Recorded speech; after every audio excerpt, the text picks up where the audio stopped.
Happy Thursday to you and yours. Hope it's a great Thursday wherever you're at. I hope you're in a nice, warm place.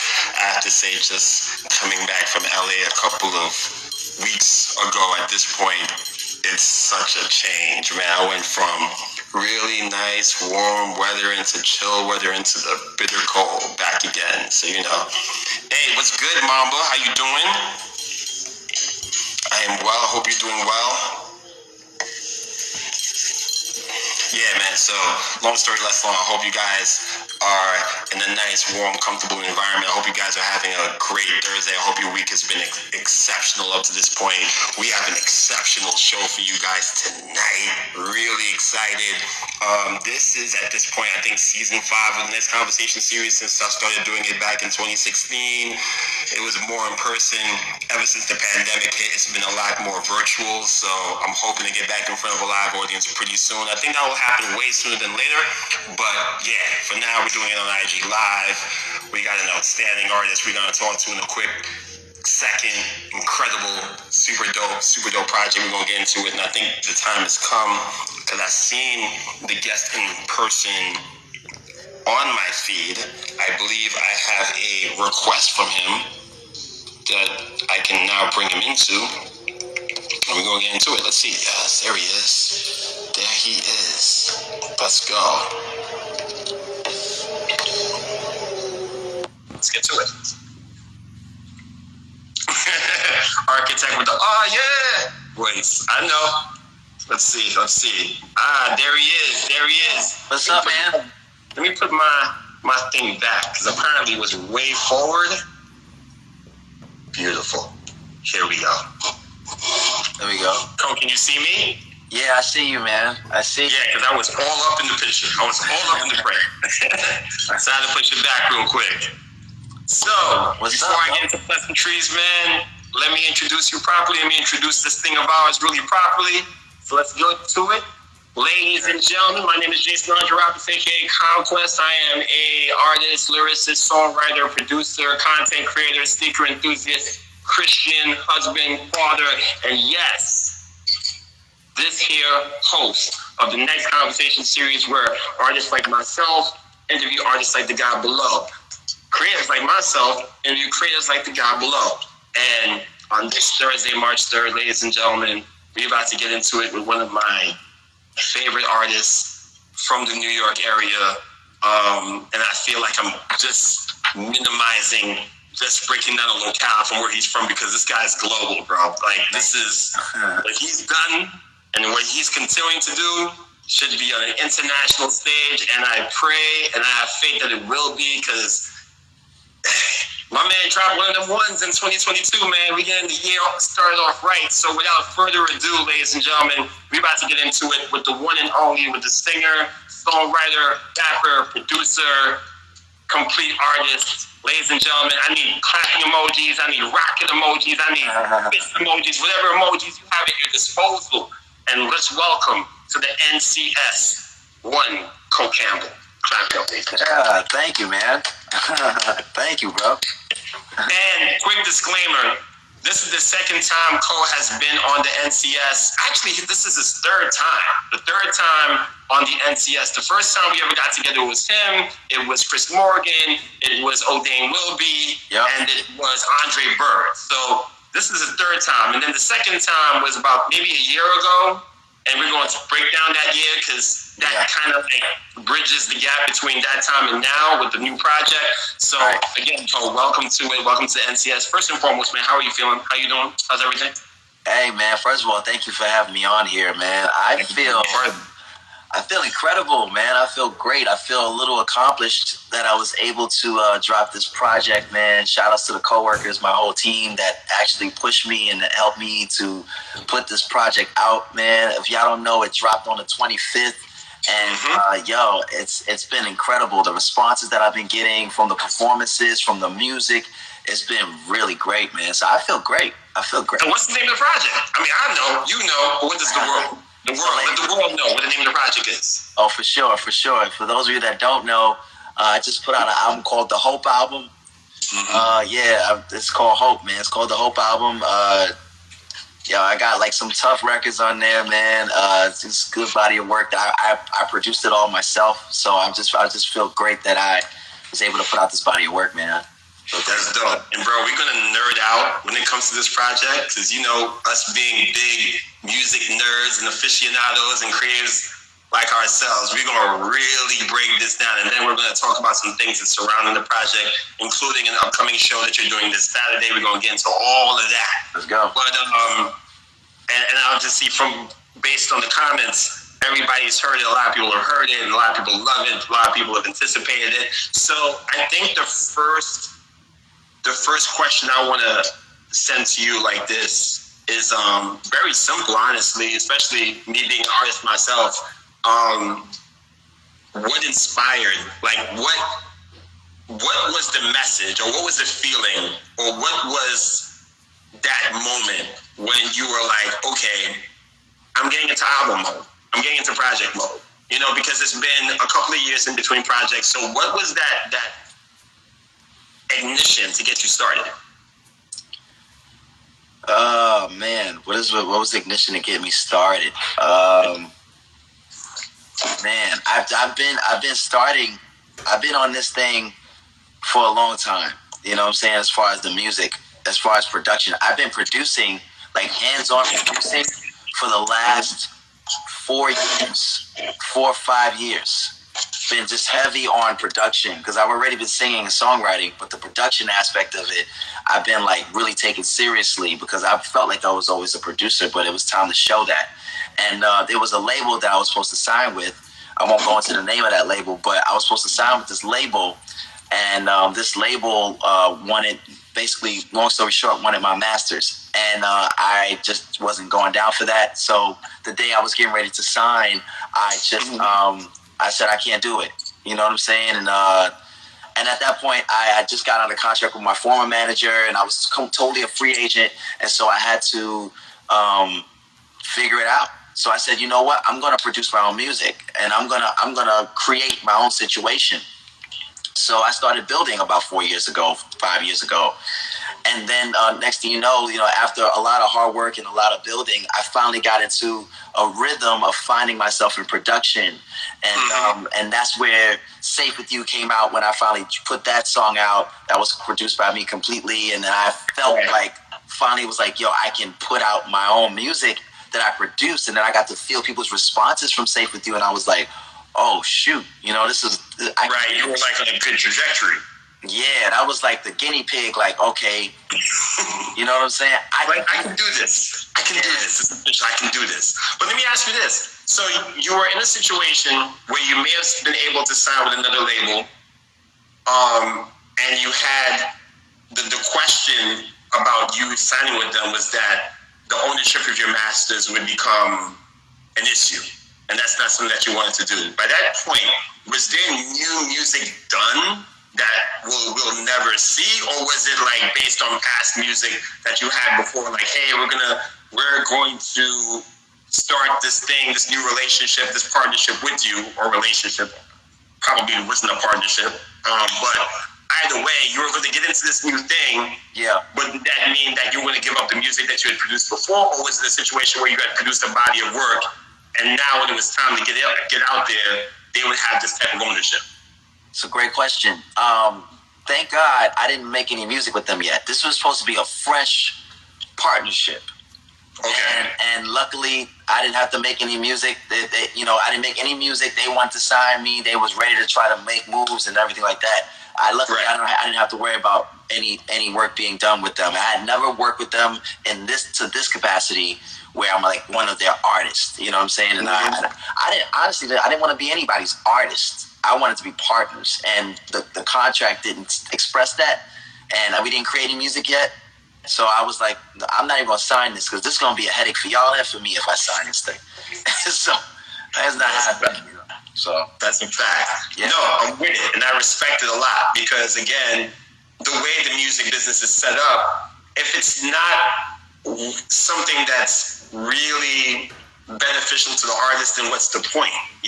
It's like, I can pretty much do this on my own. Speaking of doing things on your own, so you talked about a 4-year journey of establishing yourself as a producer, because we all know you can perform. We all know you're a songwriter. We know you can sing. We know that. But now you're building this part of your artistry. Yeah. What was the inspiration to be like, yo, I need to create my own music. I need to create the music that I'll be writing to. I need to establish my own sound, and I need to be the curator of that sound. Like, what was the driving force behind that? Yeah. The driving force behind that is that everybody that was close to me knew that I was a producer before I even really, really, really realized it. It was up to me to realize it, but it didn't really become a thing until my back was against the wall. Till I had like no other choice but to create, and my creation was going to get me out of this hole I was in. Because not only did I not sign a contract, but I was very, very low and depressed.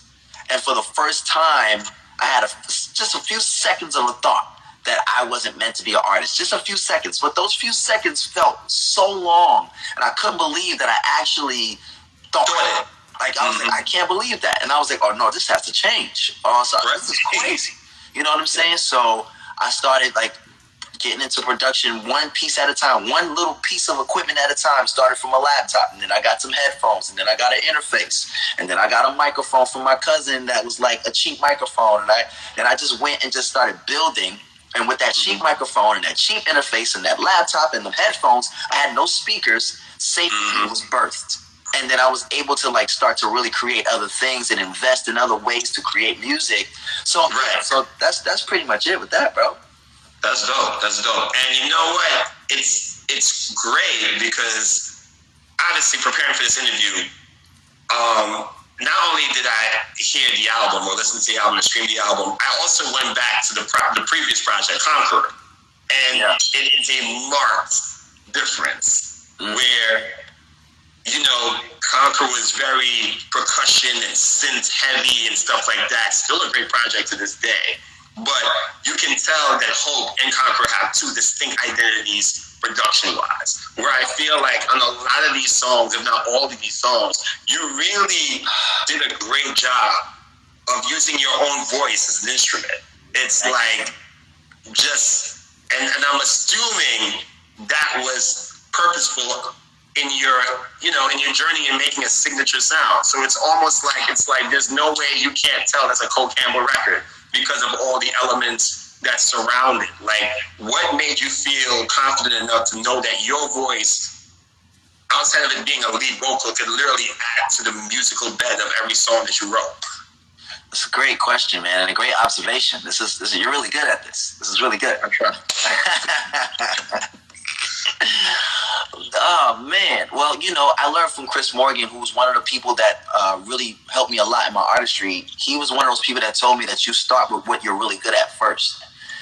And the first thing that I was good at is my voice. So, and I was always able to manipulate my sound and my voice. And I knew I had a significant sound that I didn't know many people that had my sound. You know what I'm saying? So I wanted to incorporate that into the production, because the vocals are the production. It is a part of the production. It is an instrument within the production, and I wanted to showcase that, and not in a way where I'm sitting around trying to sing and stuff, and not just but just where the music is actually an instrument and can add on to the emotion and to the feeling of the record. Because I'm a musician at heart. When it comes to vocals, when it comes to the keys, I played it. The drums, that's me. Everything in there is me.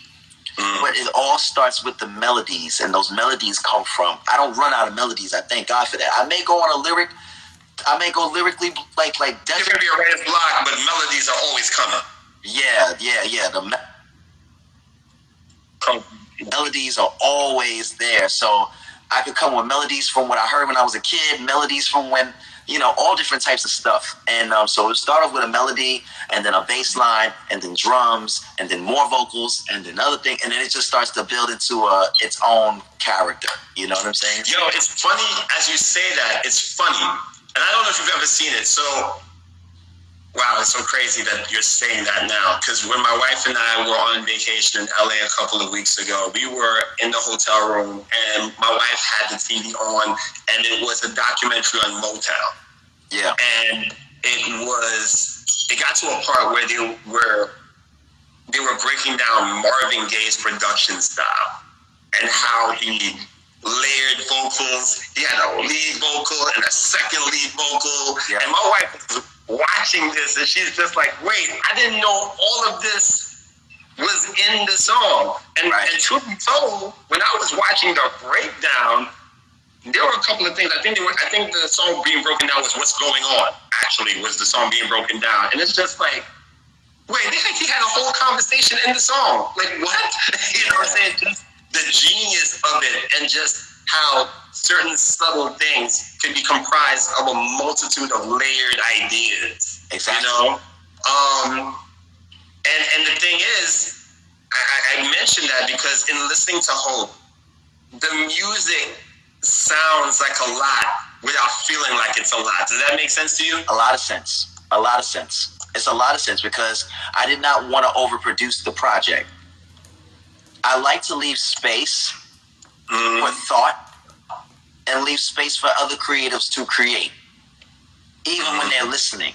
You know what I'm saying? I think music that has space allows people to think. But if I overproduce stuff, even vocally, then it doesn't give people a chance to feel like they belong. And I think that is a very important aspect. That's the difference between beat makers and producers, because producers produce for the people. They produce for space for people to feel like they are part of what's being presented. And that's why I didn't want to overproduce it. And trust me, there's been many times where I was like, yo, man, I need to add horns. I need to add this. Because always feels like, yo, it's missing something. Right. It needs more of this. I need more keys. I need more cowbell.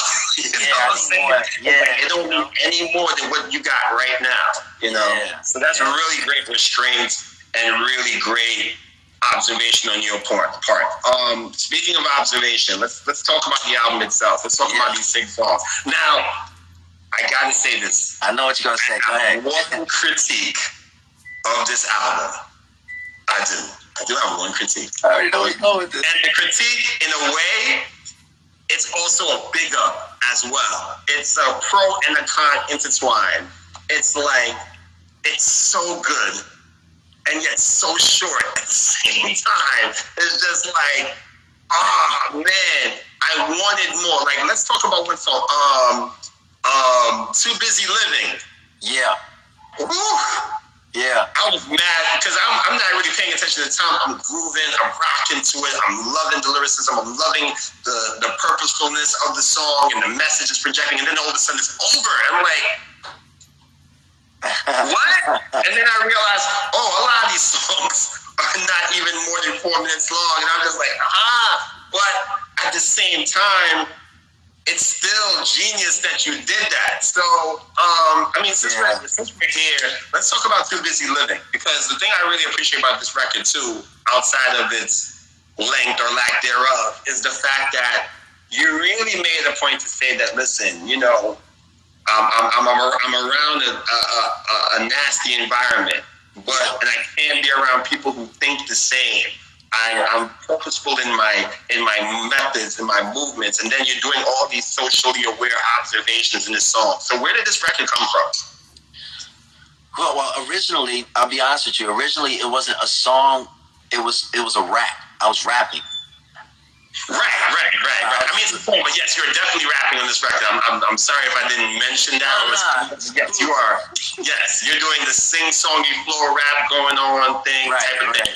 Definitely happening, for sure. Yeah. When I first did it, it wasn't melodic at all when I first did it. And this was a while back. I wrote that years ago. Actually, a couple of years ago. And I rapped it. And it was called Too Busy Living, but it wasn't to this guitar and a thump and clap. It wasn't to that. It was actually to an actual hip hop type situation. And I was like, I'm side. Every night another, I'm side. Growing up, just the way I lied. So I was there with it. But, I just kind of left it a while because it just didn't fully hit yet. And then one day I had to do a show for Ordain. Shout outs to Ordain. I had to do a show for Ordain. I had 2 songs prepared. Okay. And I had to have a 3rd song prepared. And I had my boy Rob in the car with us on our way to the event. My boy Rob plays guitar. So I was like, yo, bro, I need you to play this for me. I want to try to come up with the song right now. So we in the car, and literally I'm like, boom, boom, boom, boom, boom, boom, boom, boom, boom, boom, boom, boom, boom, boom, boom, boom, right? So he literally is playing it in his mind because he's driving. We get to the event, we start practicing, and he starts to play it. So now he's playing it, and I'm like, homicide, homicide. I'm a freestyling the melody because I already knew the words, but I'm coming up with the melody. I told you, melodies don't leave me. So the melody started creeping up as he was playing it, and then we performed it that night. And I was like, you know what? We need this to be on the project. And my boy Rob came over to my house with my little studio set up, plugged in, did a few takes of that joint, and I was like, all right, I got all I need. I'm going to chop this up. I'm going to make this song called Too Busy Living. I'm going to record it. I'm going to send it to you, whatever. And now it became what it became. And it started from me not having the song and me coming up with the third song for a show. Crazy. It be like that sometimes. Incredible. Right. That's cool. Right. You know, the one thing I really appreciate about the Hope album, too, is that, and I think a lot of artists take this for granted and just slap collections of songs together. The album is brilliantly sequenced. Like, you can tell it starts on a certain level. It sees the moment, which goes beautifully. And I'm talking not just musically in terms of the messaging. So, seize the moment, to me, says, I'm here. I'm here. I'm in my moment. I know what God has for me. I'm here. And then, like, what's the song? Too Busy Living expounds on that. Like, this is why I'm here.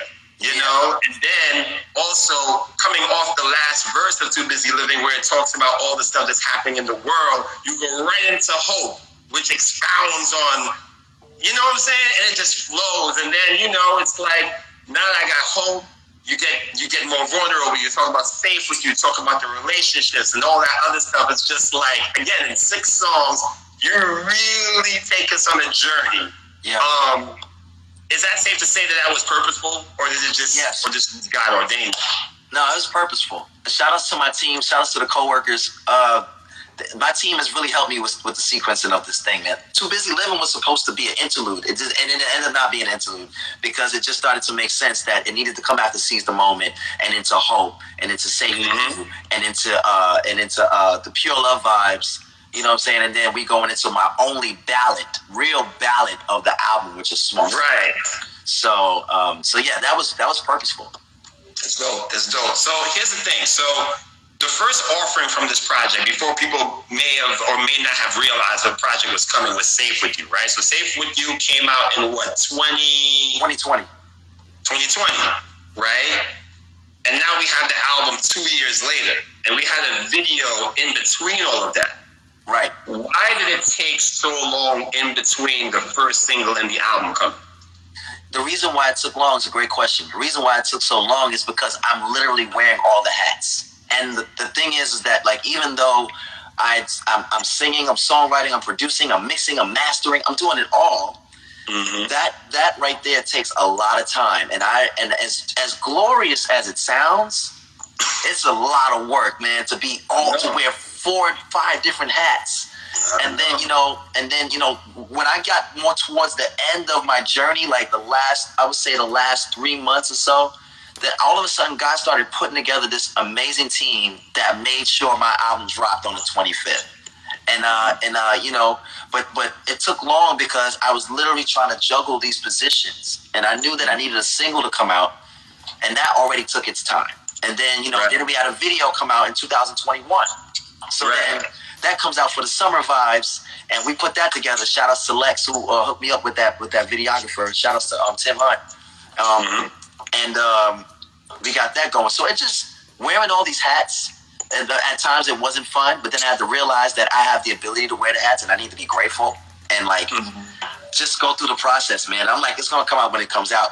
As long as I finish it and I know that it's done, so be it. My team gave me that last push to say, all right, when is it gonna come out? All right, so I chose a date. All right, February 25th. So then I had to really finish. Buckle down. Get out of my head creatively, get out of that space, and just finish the records, and that's how that happened. So you mentioned the team. I think we would be remiss not to mention or break down who the team was. Like, who was the team, and what roles did they play specifically? Thank you for asking that question because it gives me such an opportunity to acknowledge the people that make me look good. So shout out to, first of all, I have to give props to my wife, Michelle. She's probably on here now. Shell's, she is like the number one. Like she's my number one support. She met me as an artist. She knew she was getting into. She accepted it with all her heart. She is in it with me neck and neck. So she's number one. She's the one that's graphic designing. Pure Love Vibes, the cover of that's all her. You know, Safe With You, the cover of that's all her. You know what I'm saying? She's in it with me all the way, creatively, any way possible. Yeah, I know me. I know Michelle is like, we're one. That's number one. But then next, you got my homegirl, Alexis. This girl right here is the one that's like the visual, creative person, constantly having ideas, helping me get my visions out. So shout outs to Lex. She's definitely that person. You know, and she takes the amazing photos. You know what I'm saying? Did she take the picture of the album cover? She's one of the people that did it. Like her and my boy Kenny, they was involved in the photo shoot for that album cover. So shout outs to her. She's the artwork and stuff like that. Michelle was on that. The photos, Lex was involved with that. So then we got my guy Gary Smalls, Mamba Mornings, that's on right now. Shout outs to Mamba Mornings. Now this guy is the guy that was always encouraging me, inspiring me, coming up with ideas, reaching out to other people and other venues. He's the one that got me to speak at Baruch College to let people know that about entrepreneurship. He's just a guy that was like, cool, you can do this, you can do that. You need a Gary Smalls on your team. You feel me? Shout outs to Mamba Mornings 13. Follow my man because he's a very, very big inspiration. And then we got my homegirl Rebecca, who's like worked with so many other artists.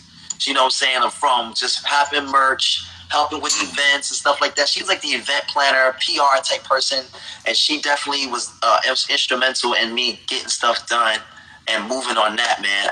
Am I missing anybody? Am I missing anybody? I think that's the whole team right there so far. Shout out to my boy Nick, who's like officially, unofficially, officially a team member. You know what I'm saying? He just drops inspiration as well.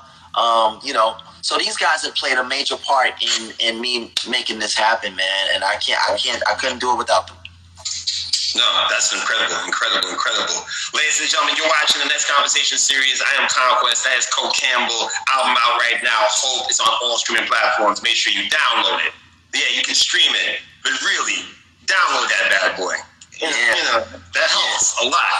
Please download it. Videos are out now for Safe With You and Pure Love Vibes, which we're going to get into in a few. And also, if you love what I'm doing, if you want to continue supporting what I'm doing, check out the pinned comment below. Cash App is Conquest 2819, $Conquest 2819. So if you just want to throw $1, 50 cents, 100, whatever you want to do, I got now. I'm gonna finish myself. So please, you know that. So help me out on that. And yes, we're gonna get into it with more with Co. I want to talk about the features on the album. One's kind of a hidden feature, but one's kind of like out there in the open. Two are out in the open. So I want to talk about Adam. Yeah, I need to talk about Adam. Shout outs to Adam. I want to know how you guys met, how that collaboration came together, because it's almost like hidden, but not in the sense of his notoriety. Just kind of like if you know, and he's super dope. So break down who Adam is for those who don't know, and how you guys came together for the first song of the album. Yo, Adam. All right, man. I met Adam 7 years ago. I had to perform at a show in Webster Hall, and he was there at Webster Hall. He came through, and he was just this beacon of light. He was dope, cool person, and everything like that. 7 years later, he reaches out to me. He finds me, and it's like it felt like God led him to me. And you know, from there on, I was like, "Yo, what you been up to, man?" He's like, "Yo, I'm trying to be an artist. I'm trying to rap. I'm trying to do this." And I'm like, "Word?" So I'm hearing his music. And I hear where he's going with his music, and I just started to encourage him and let him know, like, yo, bro, you can do so much more, man. You are a fantastic rapper. You can be a big artist. Like, you can really be something, like, word. So then he was encouraged by that, and he was encouraging me as well. But then I had came with Seize the Moment, and I didn't have Adam in my thoughts with that. Adam and I were just working on, I wanted to help him work on his stuff. And and I also, creatively, I was helping him work. With production, with just artist development and stuff like that. And any kind of way he needed help, I wanted to be an asset to him. But I did a live, and I played Seize the Moment. And I was like, yo, I just want y'all to hear this. Let me know what y'all think.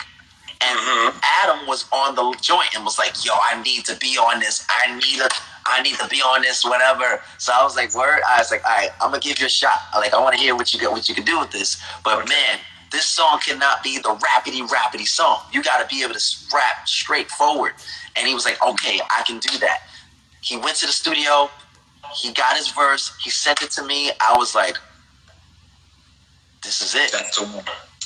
You got it. Yeah. Like his voice, what he's saying, he fulfilled the assignment. Like he did it completely. Yeah, he totally did. He understood the assignment in sync, everything. Incredible. He killed it. And I was just like, this is the verse. This is the verse for it. And I felt very satisfied. And to this day, I'm like, yo, I can't believe how good this joint sounds. And it worked out. It actually, you know, it's funny. Maybe it's a thing that you do and you don't even realize it. I feel like Adam debuting, if you want to call it that, on your project takes me to like when I first heard Ajani on your first joint, and I was like, "Who's this? Who is this girl singing right here?" That's how I felt with Adam, honestly, because I was just like, once I heard him, I was like, "Oh my gosh, he's dope. Who is this guy?" And then I did the research. So you kind of have a thing, you know, putting people out there. So. There's Adam, and then there's my guy Rich Dolphin on the title track, which is amazing. I kind of understood why Rich was on this song, given the content, but why don't you tell the people why Rich was chosen? Well, I'm very glad that you understand why he was chosen to be on this particular song, because that's how I felt, exactly, and I'm gonna elaborate. When it comes to Rich Dolphin, I feel like he has a heart for the community. I feel like he has a heart for black people. I feel like he has a heart for people, period. He just has that kind of heart. So Hope was for the people. And I felt like he would be able to deliver the right verse for this. And I've known Rich for years. I've been on some of Rich's songs, but Rich has never been on any of my music. I said it had to make sense. If anybody's gonna be on a song, it has to make sense. And I felt like I was playing it for him in the car one time with him and his wife. I didn't have the verse. It was just an empty space. And I felt like as I was letting him hear the song, I was like, this is you, bro. It just came out. You need to do this. He was like, word. Same thing. He went and like the next couple of days, he came back to me. I don't even know. It probably was the next day. He had the verse written. He was writing it all night. He came back with the verse. And I was like, yo. Then I let my wife hear the verse. And my wife was like, yeah, I like it. I think this is it. So what happened was he went and did the verse over. I went with him to the studio to do the verse over. So I got to kind of hear where he was going with it and like be with him in the process of him doing his verse. And it just ended up working out really great. He's for the people all day, and I needed that kind of energy on Hope. And Hope is such a big record. So I wanted him to give that energy. That's his strong point to me. I feel like he's strong in that area. You know what I mean? Gotcha. I mean, not trying to add more things to your plate, but is it, I don't know, any way possible, we'll see some visuals for Hope? Absolutely. Oh, yes, we will. Oh, yes, we will. Hope is going to be a masterpiece. It's going to be great. Okay. I can't wait. I had to ask. Speaking of masterpieces and cameos, we got to talk about Pure Love Vibes. We got to do it. Let's do it. I'm going to let you take the floor. I ain't got nothing to say. Tell us about Pure Love Vibes, man. Talk about it. Man, Pure Love Vibes was a song I had a long time ago as well. And I had my wife record it. Shout out to Michelle once again. Michelle the Creativist, to be exact. That's her Instagram page. I go check it out. Michelle the Creativist. So I had her record. I was like, I just want to hear how you sound singing this. And I just want you to sound breathy. And she just did it. Like, tell me what you're thinking. Right. And I was like, wow. So I had written it before. But I needed something else on it. I needed her voice on it. And before I put her voice on it and I tucked it. But towards the end of me finishing it, I was like, we need to put your voice up more. We need to hear this texture. You know what I'm saying? And then it ended up being a song. Because I wrote that before I was married. And then it kind of worked out when we were married. And now we put it out. And it was like, I want this song to be for people who are single and for people who are married to understand that there is a difference between that you can be intimate with somebody without being sexual, and it can be pure, and it could be fun, it could be exploring, it could be pure, right? It could be pure love, an adventure, right? An adventure, just pure love vibes, and that's why I called it that, because I wanted to sonically allow people to hear what pure love could sound like. Without the, I want to lick you up and down till you say stop. You know what I'm saying? Right. Without the silk record. Got you. Yes. No, it's dope. Yeah, man, I can appreciate that. Hey, listen, speaking from experience, man, having a wife who can sing and communicate your ideas to the people, it's a great thing. It's just like, wait, what you say? Like, you're hearing the person singing in the background. It's like, yeah, you need to sing right now. You need to go up front and put your vocals on that. So when I heard it, I definitely could relate, and she sounds amazing. Michelle sounds amazing. Shout out to my wife. Hopefully that's not the first and last time we hear that. So it's amazing. Yeah, man, it's a really complete project, man. It just whizzes by. That's my only critique. It's just like, oh man, it's over already. Like, what's up? But speaking of stuff that shouldn't be over, one thing you did, and I really appreciated it as a creative. I haven't seen you do it recently, obviously maybe because you were probably preparing for this project, but I love the fact that you would just jump on IG Live and take people into your creative process. Like, you were doing that heavy, especially around the pandemic, just kind of like showing people, hey, this is how I compose beats, this is ideas I've come up with, this is what I'm putting down. You were allowing input to be shared in the comments. Right. Like, what made you feel so ready to feel or be artistically vulnerable like that? You know, I had to be open to criticism, and sometimes I needed to kind of feel if people can feel where I'm going with it. You know what I'm saying? It was one of those things where I wanted to involve people into the fact that I do produce, but I wanted people to know that I wanted people to be involved. Like, you know what I'm saying? This is for them. This is for them to hear, you know? And them showing me, I wanted them to show that I produced, but I wanted them to also feel like something was coming. And I wanted them to feel like we're all in it together. And I think that's one more time. It's about everybody. So everybody being a part of it, saying, yo, I think this could be a joint for the stadiums, or I think this could be a joint, this joint remind me of, you know, and I'm just like, really? Okay, cool. That's interesting that you take it like that.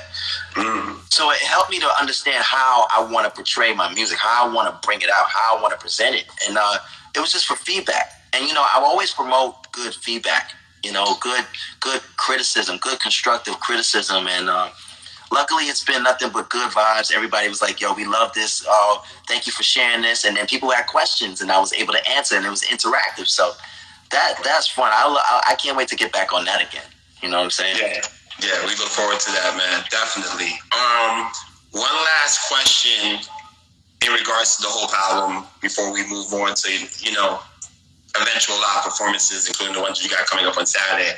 I want to know what was the hardest song to do on the album, and what is your favorite record on the album?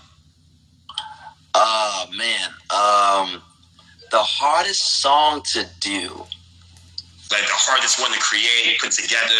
There's always that one that's just like, you love it. It's a lot to get to. It gets on your last nerve sometimes, but when you get it done, it's like, yes, this is the one. Yeah, you know, I think the one that was the hardest to accept and produce and let go of was Hope. Hope was the hardest. Why? I spent so much time on that song, man. I spent a couple of years on that. Like a couple of years just to make sure everything was right, man. And I presented that song to a couple of producers. They was like, it's great. But I was still like, it needs something else. It needs this, that, and third. And I was having a tug of war with that. You know, from the vocals to how much the sounds were. I didn't want any sounds to be louder than the other, and I wanted it to blend properly. I had hope longer than just as long as I had Safe With You, I had hope.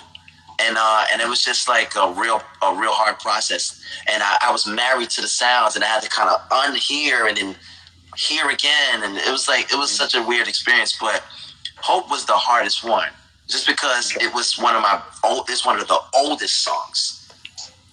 So yeah, that was the hardest. What about you? What about your favorite? My favorite. Yeah. I know it's like choosing against your children, or choosing among your children. Maybe that's an impossible question. That's hard. That's a hard one, man. I mean, right at this moment, one day it could be Too Busy Living. Okay. Another day it could be Small Steps. I can take that. You know what I'm saying? Yeah. And then another day it could be Seize the Moment. It really just depends on my mood. You know what I'm saying? Mm-hmm. And if I feel real lovey-dovey, the Pure Love Vibes becomes that. You know what I'm saying? So it really depends on the day. For me right now, I mean, the newest song I produced out of all of that was probably,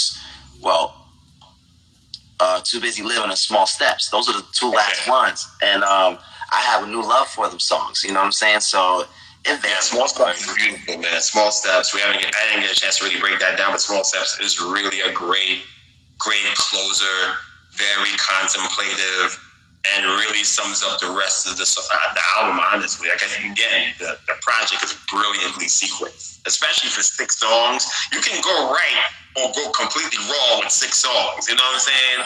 And you knocked it out the park, I must say. That's really dope. So let's talk about the live performance, bro. Let's talk about that. Well, first of all, let's talk about Saturday. So Saturday, you're going to be appearing in the Ology, the first one, I believe, of the year, with a couple of outstanding artists in their own right. And I would assume it's your first big performance since the album came out. Would you? Is that fair to say? Well, I would say one of them at least. One of them, yeah, because I actually got to perform. I got to perform at Winterfest. Shout out to Richie Righteous, Church USA, Church City USA. Yes. So at Church City USA, it was lit at Church City USA for the Winterfest. It was fired, man. We did Too Busy Living that night for the first time live, and that joint hit hard. You know. Rang up. So so this will be my second. I would say this will be my second,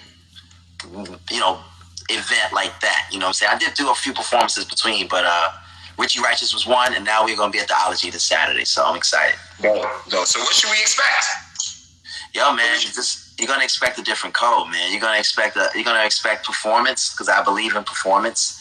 You're gonna expect energy. You're gonna expect culture. You're gonna feel culture all in this. You're gonna feel excellence. You're gonna feel what it's like to feel proud to be a believer. You know what I'm saying? That Godfidence. I just want people to feel that Godfidence throughout the whole performance. So that's what I want people to expect from these performances. And just like realistic situations, man. Confidence, but having to seize the moment, but feeling vulnerable and having these ups and downs, but still being triumphant through all of it. Just like the project is a journey, I want the performance to feel like you're on a journey as well. And I want people to be in it with me. Just feel that energy, because I'm about real life and how the word goes cohesively together with that. You know what I'm saying? And I just want to give that real. It's gonna feel realistic. It's not gonna feel like it's gonna be organic. Everybody's gonna be on a ride with me. That's what I expect. Dope. Well, how would you say you have changed or evolved since the time I first met you? I think the first time I saw you perform was at Higher Calling, way back in the day. Yeah.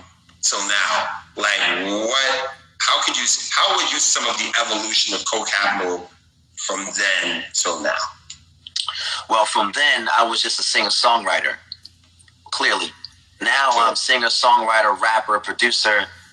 I mix, I master, I do all of that kind of stuff. I'm editing videos. I'm literally doing all of that now. So now it's a different perspective. And of course, I have a stronger hold on the music business side of things, you know what I'm saying, that I did before.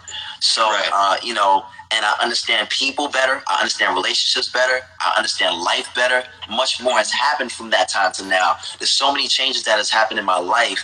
And now when I express it, it comes off with so much more conviction. You know, this project, as short as it is, it's really me now. Before, it was me trying to deal with other producers and other things like that. So it wasn't really the full presentation of me. It will only just be a certain element of me. And therefore, you would just think, oh, Co Campbell sounds like a rock guy. Or Co Campbell sounds neo soul. Or Co Campbell sounds like this. And now it's like you get to get a piece, a little bit more of a summary of how much I can do. And there's more. Gotcha. I'd be remiss if I don't ask you.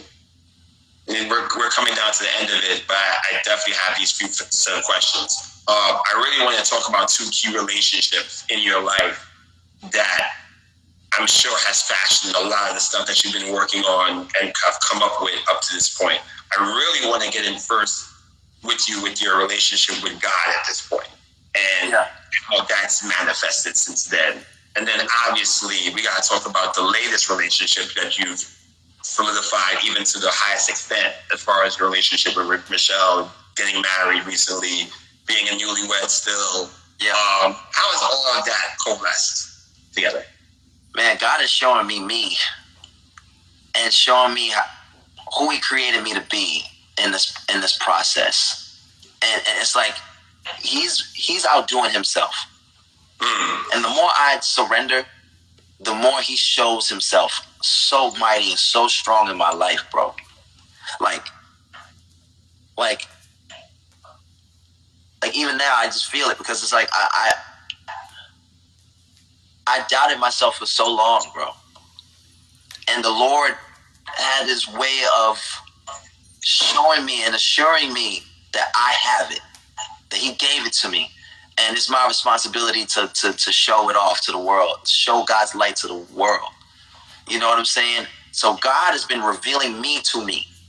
And I've been accepting what He's been revealing. And I've been living in that wholeheartedly.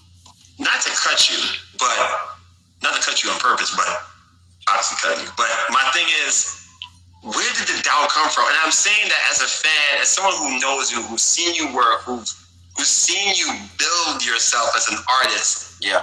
And I don't think anyone would come across the work that you've done or would see you on stage and not question your talent. Like, you're obviously amazingly talented, obviously a great performer, obviously a great singer. Where were the seeds of doubt coming from? Man, just business moves. Business moves, going, feeling funny, you know what I'm saying? Kind of conforming to a certain style and a certain look and a certain way of doing things that I felt like it wasn't me at the time. I felt like I was doing some compromising, honestly, because I'm a creative. So I constantly think differently. I constantly think ahead. As my boy Chris would say, my ceilings become my floors. I'm always thinking ahead. And for one point in my life, I just got stagnant because of the people I was around. You know what I'm saying? And I know what it's like to have people who love me, but don't really know what's best for me. And I was around that for a good period of time. And as a result of that, my writing was getting slower. My ability to create was getting, I was it wasn't good, man. It was taking me forever to be creative.